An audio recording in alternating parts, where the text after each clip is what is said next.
పచ్చని కొండల మధ్య సాగుతున్న ఆ ప్రయాణం అందరికీ ఒక అందమైన అనుభవంలా అనిపించింది. బస్సులో ప్రయాణికులు నవ్వుతూ ప్రకృతిని ఆస్వాదిస్తున్నారు. కానీ ముందే రోడ్డు చీలిపోయింది. భారీ ప్రమాదం ఎదురుచూస్తోంది. అది చూసిన ఒక చిన్న కోతి వెంటనే అప్రమత్తమైంది. బస్సు వైపు పరుగెత్తింది. చేతులు ఊపింది. కేకలు వేసింది. కాని డ్రైవర్ దాన్ని పట్టించుకోలేదు. ప్రమాదం దగ్గరపడుతున్న కొద్దీ ఆ కోతి మరింతగా ప్రయత్నించింది. రోడ్డుపైకి వచ్చి ఆగమంది. వెనక్కి తగ్గలేదు.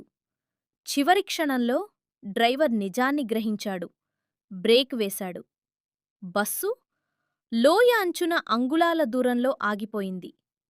ఆ రోజు ఒక అందమైన ప్రయాణం, ఒక చిన్న హెచ్చరిక వల్ల ఎన్నో ప్రాణాలు కాపాడబడ్డాయి. ఒక హెచ్చరిక ఎన్నో జీవితాలను మార్చగలదు.